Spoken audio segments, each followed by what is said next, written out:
नमस्कार दोस्तों, एक बार फिर से आप सभी का स्वागत है आपके अपने चैनल डिज़र्व पॉइंट एकेडमी में। मैं सुमित भट्ट और आशा करता हूँ आप सभी स्वस्थ होंगे, मस्त होंगे और पढ़ने के लिए पूरी तरीके से तैयार होंगे। तो बढ़ते-बढ़ते अब हम लोग पहुँच गए हैं एक्सरसाइज 9.2 तक। इसके पहले पूरा इंट्रोडक्शन, सारी थ्योरम्स, एक्सरसाइज 9.1 हम लोग बहुत अच्छे से कर चुके हैं और आप लोगों ने अगर अभी तक वो नहीं देखा है तो पिछली वीडियोज़ पर जाकर ज़रूर देखें। तो चलिए देर ना करते हुए स्टार्ट करते हैं एक्सरसाइज 9.2 और काफ़ी अच्छे क्वेश्चंस हमें यहाँ पर देखने को मिलने वाले हैं। इनफैक्ट पूरे सर्कल चैप्टर्स के कुछ क्वेश्चंस जो ऐसे हैं कि जो एग्जाम में आते ही आते हैं 100%, वो भी हमें एक्सरसाइज 9.2 में देखने को मिलेंगे। चलिए स्टार्ट करते हैं। और पहला ही क्वेश्चन बच्चों यहाँ पर दिया गया है हमें, 2 circles of radii 5 centimetre and 3 centimetre intersect at 2 points and the distance between their centers is 4 centimeter. Find the length of the common chord. चॉर्ड, ठीक है। तो बच्चे जब बोलते हैं ना इसको चॉर्ड, तो एक अलग ही फील आता है। चलिए, तो यहाँ पर है हमारे पास दो सर्कल्स और दोनों एक दूसरे को 2 पॉइंट्स पर इंटरसेक्ट कर रहे हैं। क्या ये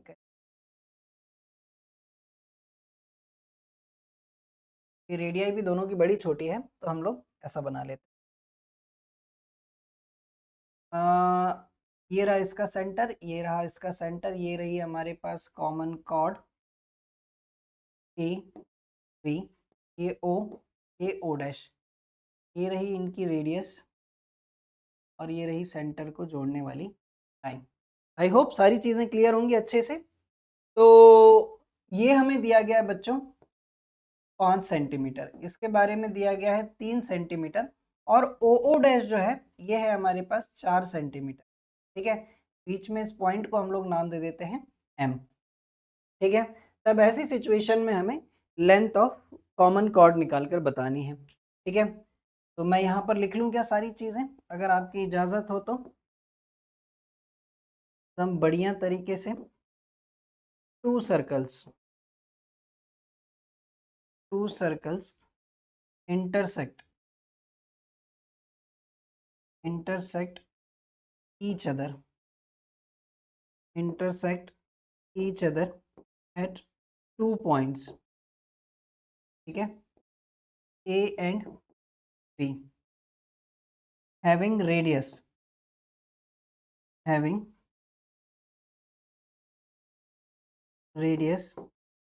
5 सेंटीमीटर एंड 3 सेंटीमीटर। ठीक है, हमें फाइंड क्या करना है, to find length of common cord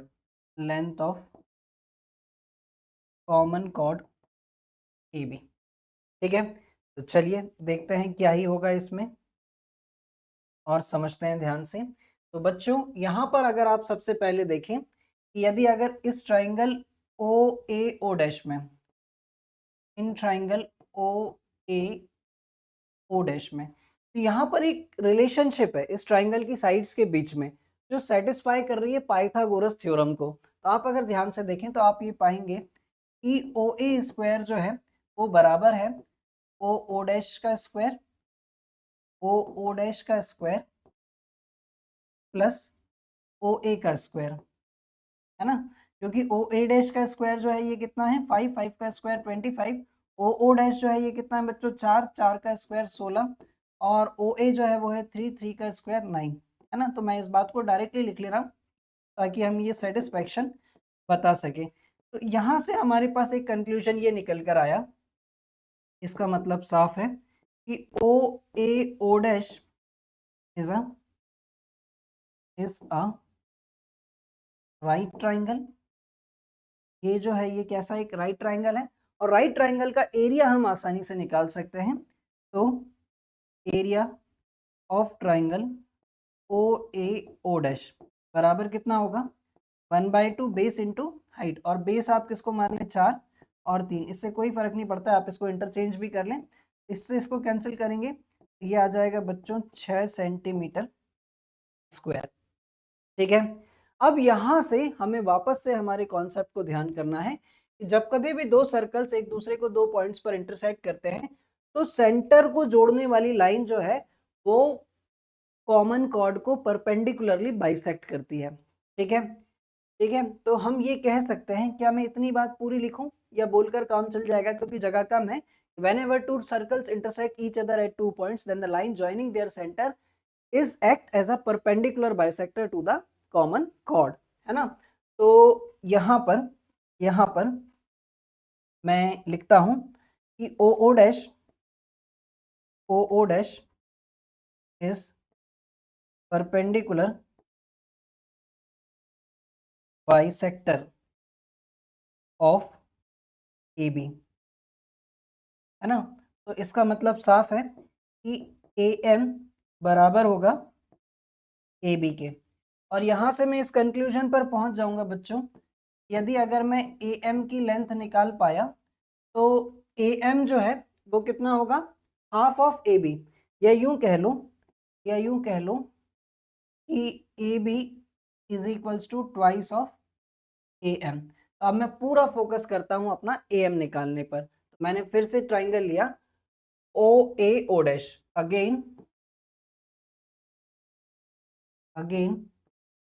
area of triangle OAO dash, है ना। और ये तो मुझे मालूम है कि एरिया बराबर क्या होगा, 1/2 बेस इंटू हाइट। ठीक है, एरिया मुझे मालूम है, एरिया अभी अभी मैंने निकाला, ये कितना है 6, और बेस 1/2 इस बारी बेस हम किसको ले रहे हैं, OO डैश को, यानी कि ये कितना है हमारे पास 4। हाइट यानी कि AM मुझे नहीं मालूम है, इससे अगर मैं इसको कैंसिल करूं तो 2, 6/2 बराबर कितना आ गया मेरे पास AM, यानी कि AM की जो लेंथ है बच्चों ये आ गई 3। AB बराबर कितना था, ट्वाइस ऑफ AM। तो AB बराबर बचेगा 2 इंटू 3 यानी कि 6 सेंटीमीटर। क्लियर है, एकदम बढ़िया तरीके से। ठीक है, तो बढ़ जाएं फिर अगले क्वेश्चन पर। क्या है नेक्स्ट क्वेश्चन मेरे पास,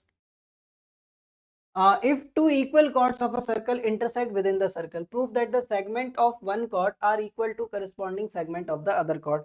ये एक बढ़िया क्वेश्चन है बच्चों, और अगला जो नेक्स्ट क्वेश्चन है वो जस्ट इसी से रिलेट करता है ना। तो हम यहीं पर सारी बातें बहुत अच्छे से समझेंगे कि यदि अगर मेरे पास एक कोई सर्कल है, इस तरीके से, ठीक है, इसके अंदर दो कॉर्ड्स हैं,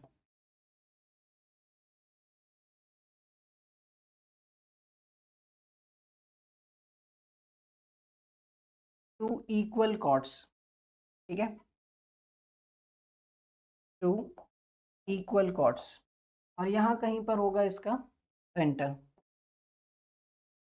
ठीक है, मैंने इसको भी ज्वाइन कर लिया, ये O, और यहाँ से मैंने बना लिया इस पर परपेंडिकुलर। ठीक है, तो नाम दे दीजिए P, और ये 2, ये AB और ये CD। ठीक है, वो ये कह रहे हैं कि एक सर्कल में हमारे पास दो इक्वल कॉर्ड्स एक दूसरे को इंटरसेक्ट कर रही हैं, है ना, intersect with in the circle. Prove that the segment of one chord are equal to corresponding segment of the other chord. Suppose इस पॉइंट को मैं कुछ नाम दे दे रहा हूँ M। ठीक है, तब ऐसी सिचुएशन में बच्चों मुझे प्रूफ क्या करना है, जरा इसको ध्यान से समझ लो। कॉर्ड का जो सेगमेंट है वो आपस में बराबर है, यानी कि हमें ये प्रूफ करना है कि AM बराबर है DM के, एंड CM बराबर है BM के। ठीक है, तो ऐसा करने के लिए हम डायरेक्ट चलते हैं प्रूफ पर। और सबसे पहले मुझे क्या दिया गया है कि दोनों कॉर्ड्स आपस में इक्वल है, यानी कि AB बराबर है CD के, और since OP is perpendicular to AB and OQ is perpendicular to CD, इससे ये दोनों कॉर्ड्स को दो इक्वल पार्ट्स में डिवाइड करेंगे। तो इसका मतलब साफ है कि CP बराबर होगा BP के, एंड CQ बराबर होगा किसके, DQ के। CQ बराबर होगा किसके, D क्यू के, ठीक है। बट यहां से मैं एक कंक्लूजन और निकालूंगा, बट ए बी बराबर है किसके, सी डी के, तो half of A B, half of A B भी बराबर होगा किसके, हाफ ऑफ सी डी के, ठीक है। यहां से मैं एक कंक्लूजन और निकाल ले रहा हूं कि क्या ए पी बराबर होगा किसके, डी क्यू के। आप इसको चाहो तो नाम दे दो इक्वेशन 1, इसको चाहो तो नाम दे दो इक्वेशन 1, ठीक है। यहाँ से मैं ज़रा एक सेटिंग बंद कर लूँ कि बार बार मुझे परेशान नहीं करेगा, ठीक है। ठीक, तो ए पी बराबर है मेरे पास डी क्यू के। अब बच्चों इसके बाद मैंने यहाँ से ट्राइंगल कंसीडर करे ओ पी एम और ओ क्यू एम, ये दोनों जो एंगल है ये 90 डिग्री बना रहे थे यहाँ पर, ठीक है। मैंने यहाँ पर ट्राइंगल कंसीडर करे। Now in triangle O P M and triangle O Q M, and triangle O Q M में आप यहाँ पर देखेंगे सबसे पहले तो कि हमारे पास ओ पी बराबर है किसके, ओ क्यू के। ये क्यों बराबर है, क्योंकि जब कभी भी हमारे पास दो कॉर्ड्स इक्वल होती है तो उनकी सेंटर से दूरी इक्वल होती है, ठीक है। तो हम यहाँ पर सिंपली इतना लिख दे रहे हैं, क्योंकि ए बी बराबर था किसके, सी डी से, तो सेंटर से उनकी दूरी भी आपस में इक्वल होगी। अब ओ एम जो है ये दोनों में कॉमन है, ओ एम जो है ये दोनों में कॉमन है, और साथ ही साथ angle O P M, angle O P M बराबर है किसके, एंगल ओ क्यू एम के। ये दोनों ही एंगल कैसे हैं, ईच 90 डिग्री।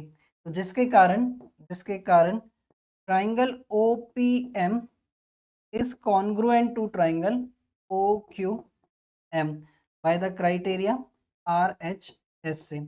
एक बार ये जब ये दोनों ट्राइंगल्स कॉन्ग्रुएंट हो गए हमारे पास, तो अब हमने आसानी से ये कह दिया कि अब पी एम बराबर है हमारे पास किसके, क्यू एम के, है ना। चाहो तो इसको नाम दे दो इक्वेशन 2, ठीक है। अब पी एम बराबर है हमारे पास क्यू एम के बाय द प्रॉपर्टी सी, है ना, बाय द प्रॉपर्टी सी, ठीक है। इतनी बात क्लियर सभी को, तो अब मैं आसानी से यहाँ पर अपना काम कर पाऊंगा, ठीक है, ठीक है, ठीक है क्या। तो बच्चों जब Pm बराबर है Qm के, तो मैंने दोनों तरफ AP ऐड कर दिया, दोनों तरफ AP ऐड कर दिया, ऑन एडिंग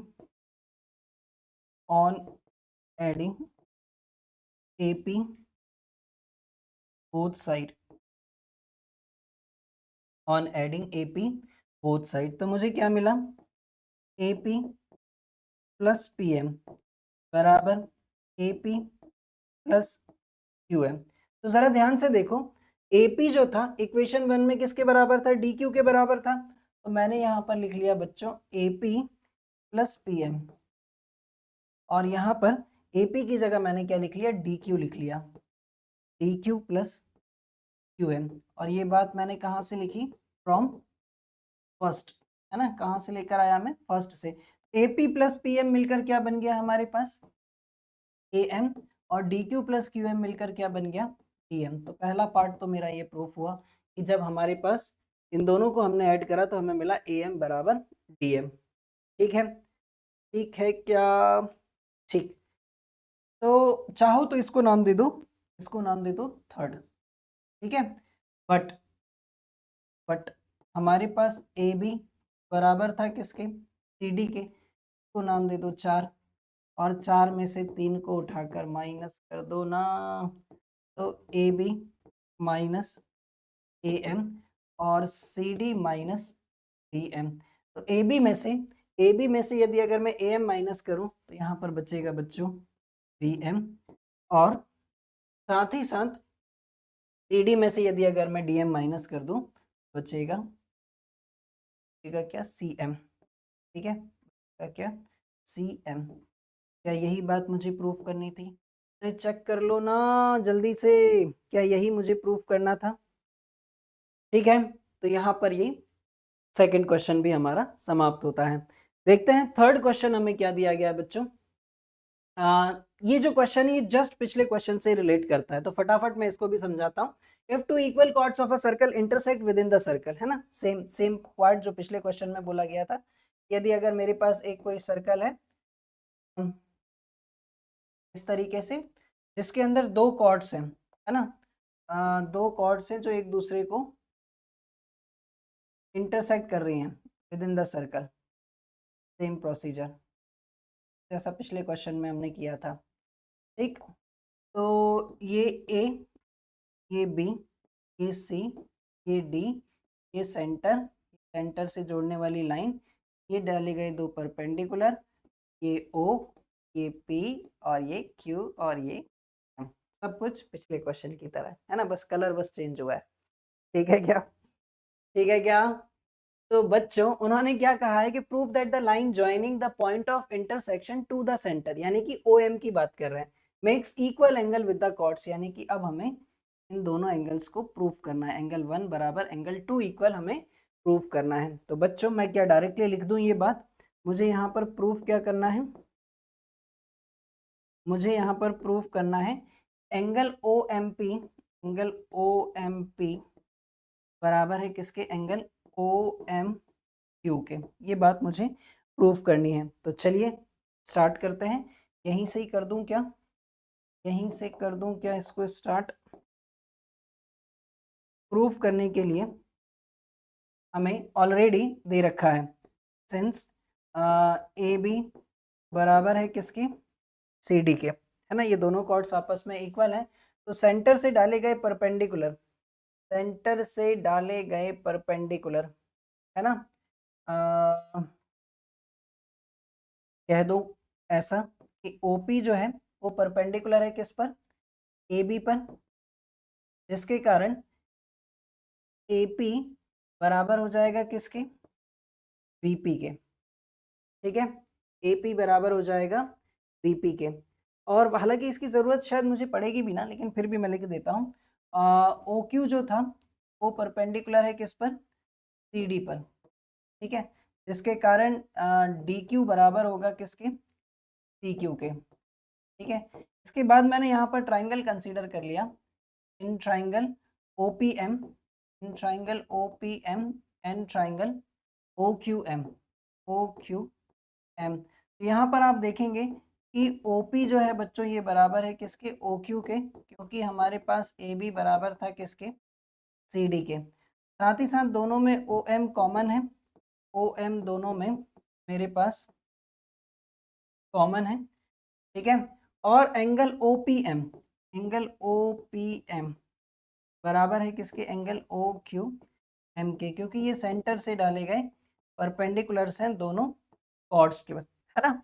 तो ऐसी अवस्था में अब हम ये कह सकते हैं कि therefore triangle O P M is congruent to triangle O Q M by the property R H S, है ना, आर एच नियर, हाँ जी, आर एच एस से ये दोनों ट्राइंगल्स हमारे पास कॉन्ग्रुएंट है। तो अब जब ये दोनों कॉन्ग्रुएंट है तब हम ये कह सकते हैं कि एंगल वन बराबर है किसके, एंगल टू के, by C P C T, by by C P C T.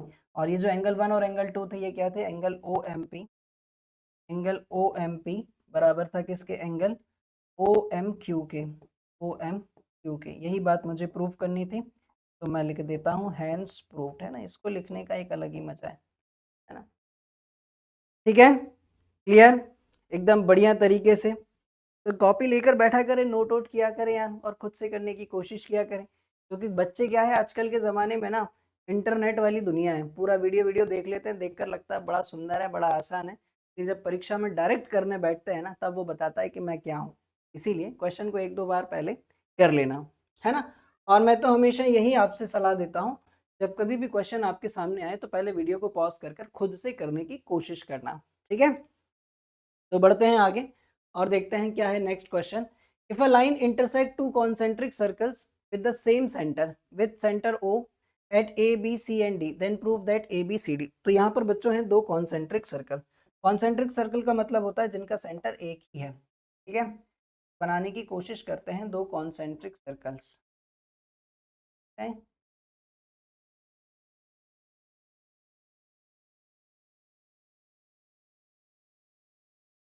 तो बच्चे मेरी क्लास चल रही है, मैं थोड़ी देर से आ रहा हूँ नीचे।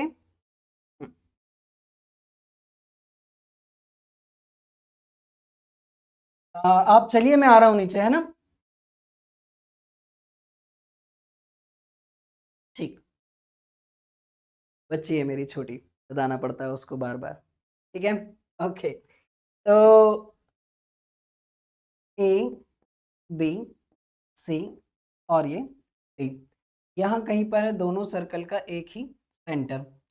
तो बच्चों ऐसी अवस्था में मुझे ये प्रूव करना है, टू प्रूव ए बी बराबर सी डी। ठीक है, तो ऐसा करने के लिए मैं क्या करता हूँ, मैं क्या करता हूँ, यहाँ से एक परपेंडिकुलर ड्रॉ कर लेता हूँ, है ना? ये ओ, और इसको मैं नाम दे देता हूँ कुछ क्यू। ठीक है, आप अगर ध्यान से देखें तो आपको एक चीज ऑब्जर्व करने को मिलेगी, है ना? हम चलते हैं इसके सॉल्यूशन वाले पार्ट पर। सॉल्यूशन वाले पार्ट पर, तो BC is chord of smaller circle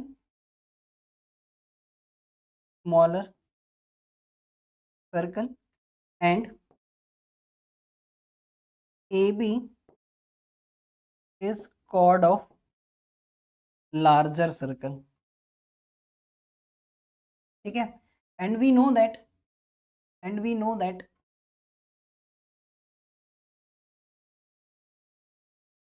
perpendicular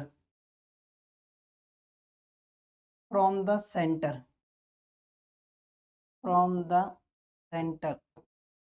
to the chord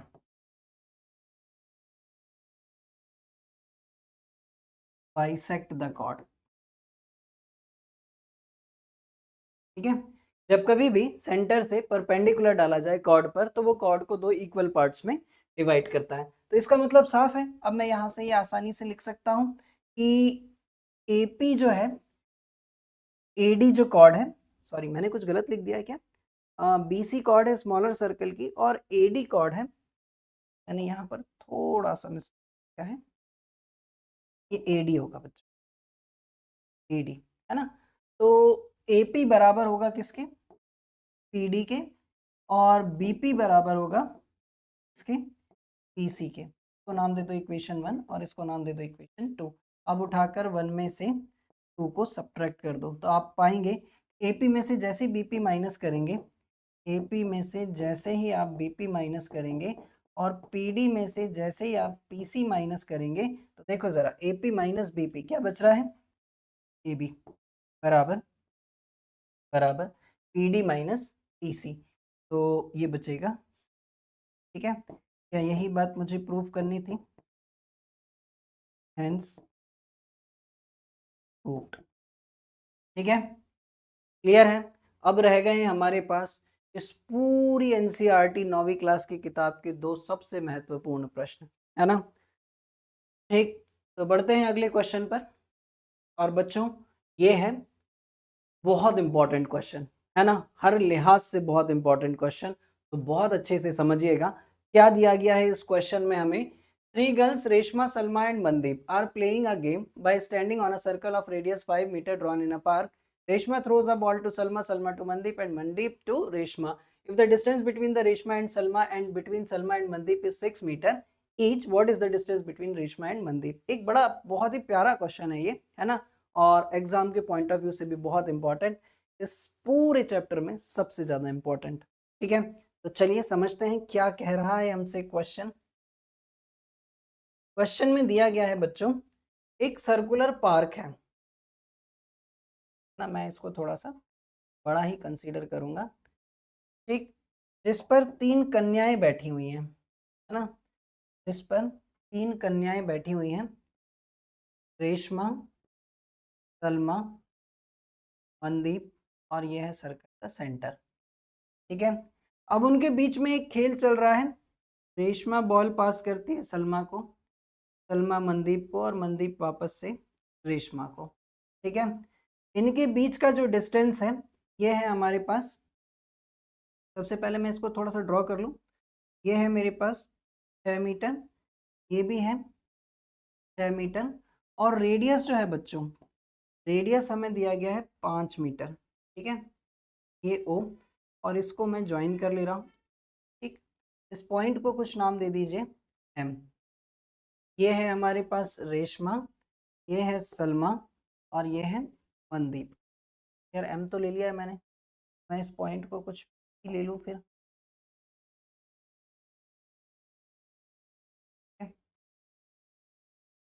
point को मैं कुछ भी ले ले रहा हूँ, ठीक। ठीक है, क्वेश्चन क्लियर अच्छे से। हमें निकालनी है रेशमा से लेकर मनदीप तक के बीच की डिस्टेंस। टू फाइंड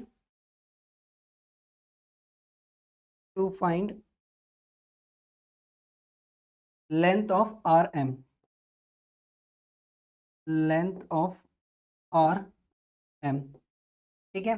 और ऐसा करने के लिए मैंने क्या करा, मैं डायरेक्ट चलता हूं इसके सॉल्यूशन पर। मैंने परपेंडिकुलर ड्रॉ करे, draw OP perpendicular to R M, and यहां से मैंने एक और परपेंडिकुलर ड्रॉ कर लिया इस पर, इसको मैं नाम दे दे रहा हूं कुछ क्यू, ठीक है, and O Q perpendicular to R S, ठीक है। अब यहां से आएगा मजा, ठीक। तो सबसे पहले बच्चों मैंने यहां पर एरिया ऑफ ट्राइंगल निकाला ओ आर एस, है ना। या उससे भी पहले एक बात और लिख लेते हैं हम लोग कि सिंस ओपी जो है ये परपेंडिकुलर है किस पर, आर एम पर, तो ये आर एम जो कॉर्ड है इसको दो इक्वल पार्ट्स में डिवाइड करेगा। इसका मतलब है हमारे पास कि आर पी बराबर क्या है, पी एम होगा, और इन दोनों को हम मान लेते हैं एक्स, ये हमने सपोज कर लिया, ठीक है। आर पी बराबर है पी एम, और पी एम बराबर है, मतलब ये दोनों बराबर हैं एक्स के, ठीक है।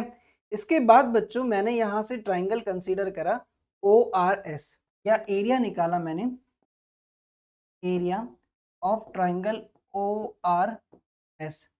एरिया बराबर क्या होता है, 1/2 बेस इंटू हाइट, है ना।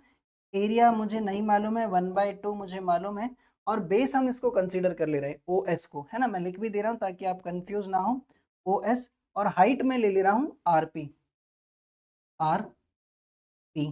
तो एरिया बराबर 1/2, ओ एस की जो वैल्यू है ये है 5, क्योंकि ये क्या थी हमारे पास रेडियस, और आर पी हमने क्या मान रखा है एक्स। तो फाइनली हमारे पास एरिया बराबर कितना आ गया, 5x/2। चाहो तो इसको नाम दे दो फर्स्ट।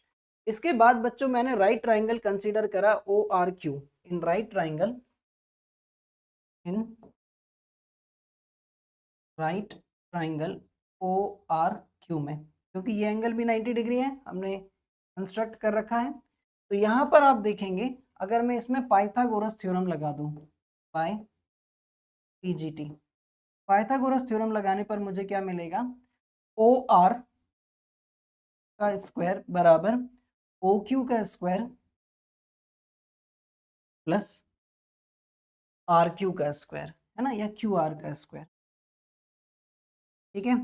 तो ओ आर जो है बच्चों ये क्या है, रेडियस है, तो ये कितनी थी हमारे पास 5, मैंने यहाँ पर लिख लिया 5 का square. O Q, O Q के बारे में जानकारी हमारे पास नहीं है, तो ओ क्यू को एज इट इज रहने दें। और क्यू आर, क्योंकि आर एस पूरा 6 था और ये इस पर परपेंडिकुलर है, तो ये इसको दो इक्वल पार्ट्स में डिवाइड करेगा, यानी कि क्यू आर जो होगा बच्चों ये कितना होगा, 3 होगा। तो ये हो जाएगा हमारे पास 25 बराबर ओ क्यू का स्क्वायर प्लस 9, तो 25 माइनस 9 बराबर कितना हो गया हमारे पास, ओ क्यू स्क्वायर। ये बचा 16 बराबर ओ क्यू स्क्वायर। तो फाइनली अंडर रूट ऑफ 16 बराबर ओ क्यू, तो ओ क्यू की वैल्यू कितनी आ गई मेरे पास, 4 मीटर, है ना। अब जब मेरे पास ये आ गया तो मैं area of triangle O R S निकाल सकता हूँ। Now area of triangle O R S बराबर बराबर कितना हो जाएगा, ये 1/2 बेस में इस बार ले ले रहा हूँ हमारे पास आर एस, और हाइट अभी अभी हमने निकाली है ओ क्यू, ओ क्यू। तो बच्चों ये आ जाएगा फाइनली मेरे पास 1/2। आर एस की वैल्यू कितनी थी मेरे पास 6, है ना, और ओ क्यू अभी अभी हमने निकाला है तो ये कितना आ जाएगा 4। तो यहाँ से यदि अगर मैं इसको कैंसिल कर लूँ तो 3 और 4 3 सा 12, तो ये बचेगा 12 मीटर स्क्वायर। ठीक है, अब ओ आर एस का जब मेरे पास एरिया आ गया तो मैंने उठाकर रखा इसको इक्वेशन 1 में, है ना, यहाँ पर मैंने इसको उठाकर रखा इक्वेशन 1 में। मैं थोड़ा सा पार्टीशन कर ले रहा हूँ यहाँ पर। चलते हैं वापस इक्वेशन 1 में। फ्रॉम इक्वेशन फर्स्ट में एरिया की वैल्यू मैंने रखी कितना 12। 12 बराबर कितना है हमारे पास 5x/2। इस 2 को इधर ले जाऊं तो ये हो जाएगा 24 बराबर 5x। तो 24 upon 5 is equals to x। इससे इसको कैंसिल करूं तो 5 4 जा 24 बचा 4.8, 5 8 जा 40। यस, तो x की वैल्यू मेरे पास कितनी आ गई 4.8। अब मेरा काम जो है वो निहायत ही आसान हो गया है। आर एम की जो वैल्यू थी बच्चों वो कितनी थी ट्वाइस ऑफ मैंने क्या निकाल दिया x निकाल दिया है ना, तो आर एम जो था वो कितना था इसका डबल कर दो, है ना। तो रेशमा से लेकर मनदीप तक की जो डिस्टेंस थी वो कितनी थी ट्वाइस ऑफ x, यानी कि आर एम बराबर 2 इंटू 4.8, यानी कि रेशमा से लेकर मनदीप तक की जो डिस्टेंस थी वो 9.6 मीटर थी।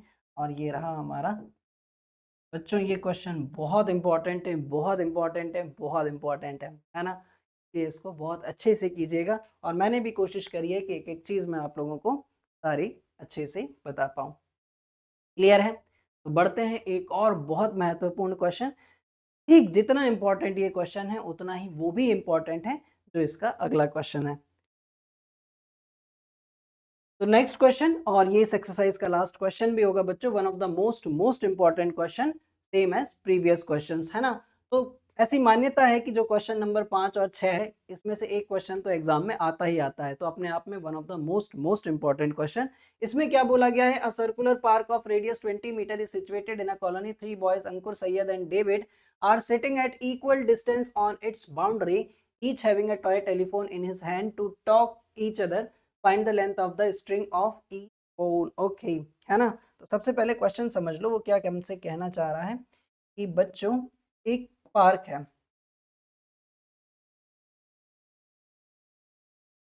एक पार्क है जिस पर 3 बच्चे बैठे हुए हैं, अंकुर, सैयद और डेविड, है ना। इनके पास है टॉय टेलीफोन जो वायर से कनेक्ट है इस तरीके से, और उनकी जो लेंथ है वो बराबर है, यानी कि इनसे जो मिलकर ट्राइंगल बन रहा है वो एक इक्विलेटरल ट्राइंगल है। ठीक है, साथ ही साथ इसकी रेडियस हमें दी गई है कि यहाँ कहीं इसका सेंटर होगा। रेडियस हमें दी गई है 20 मीटर। ठीक है, इसको करने के लिए मुझे इसको भी ज्वाइन करना पड़ेगा। मैंने इसको भी ज्वाइन कर लिया बच्चों और आगे इसको एक्सटेंड कर लिया, आगे मैंने इसको एक्सटेंड कर लिया।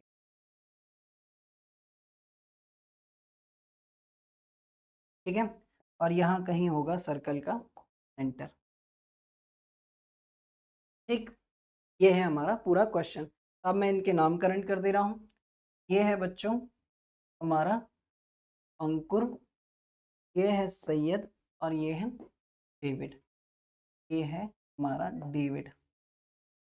ठीक है, हमें निकालनी है find the length of the string of each phone, यानी कि दो फोनों के बीच की जो तार की लंबाई है वो हमें निकाल कर बतानी है। तो सबसे पहला ही काम तो मैं यहाँ पर ये कर ले रहा हूँ कि मुझे दिया क्या क्या गया है,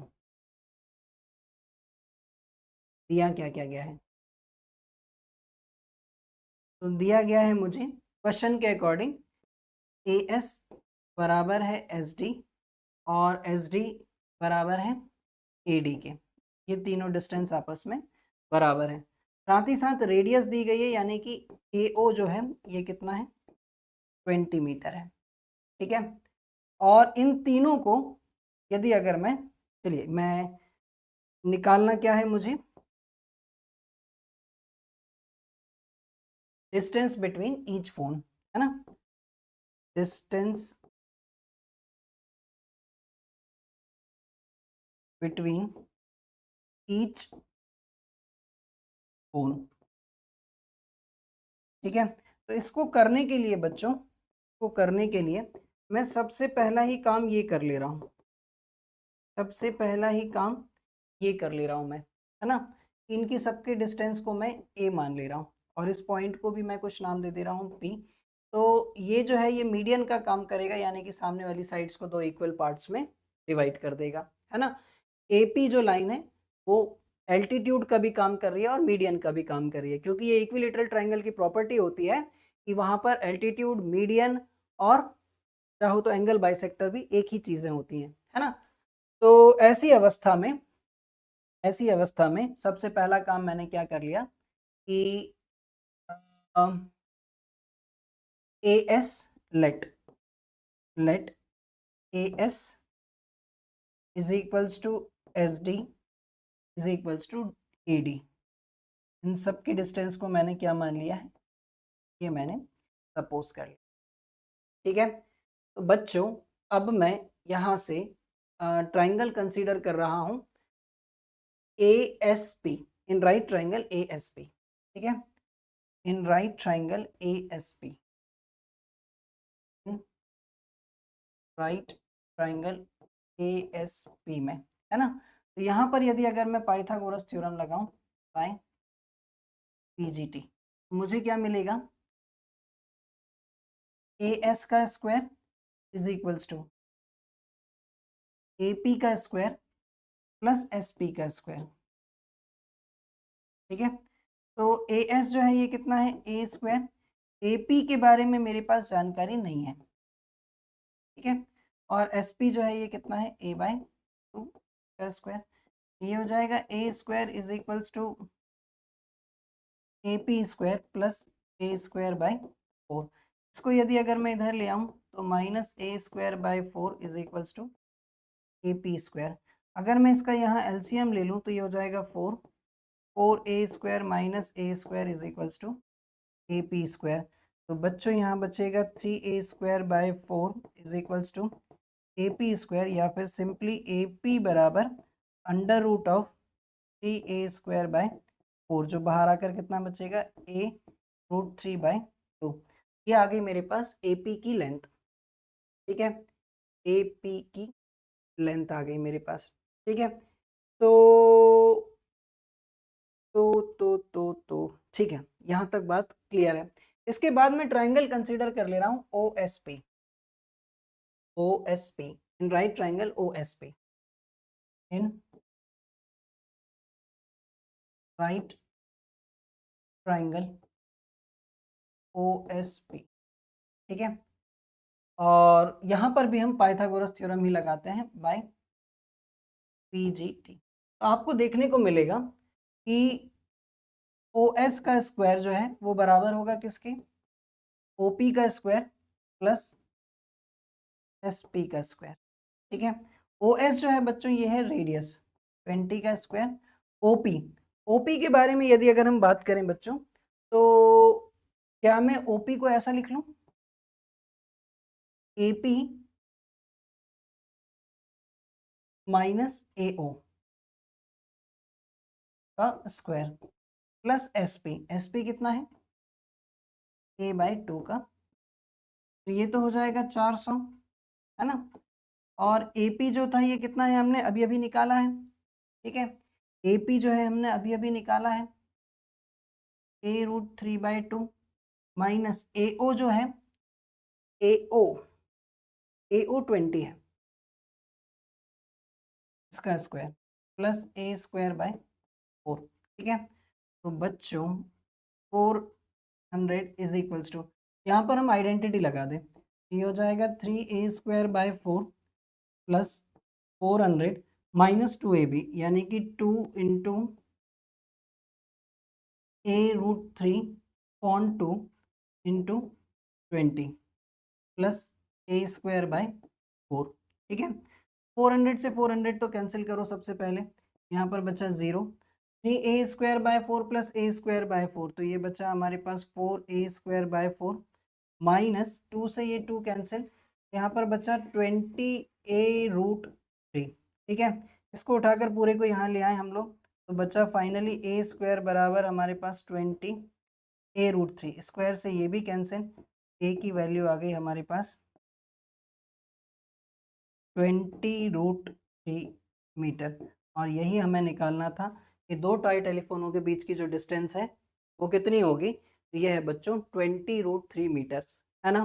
तो देखें ज़रा ध्यान से, इत्मीनान से पॉज करें, वीडियो को नोट करें, स्क्रीनशॉट लें, पर अश्योर करें कि ये आपसे बनना चाहिए। One of the most important questions, है ना। तो यहाँ पर हमारी समाप्त भी होती है एक्सरसाइज 9.2। आई होप आप सभी लोगों को बात बहुत अच्छे से समझ में आई होगी, और अगर सच में ऐसा है तो लाइक करें, शेयर करें, चैनल पर नए हो तो सब्सक्राइब करें और बेल आइकन को प्रेस करना मत भूलिएगा, ताकि आगे आने वाली वीडियोस की नोटिफिकेशन सके। और एक चीज़ और, अगर कुछ कमी रह गई हो तो कमेंट करें, कुछ अच्छा हो तो कमेंट करें। आप लोगों के कमेंट्स जो है ना, वो हमें मोटिवेट करते हैं आगे कुछ अच्छा बनाने के लिए। टिल देन, थैंक यू बच्चों, and thanks for the watching. जय हिंद।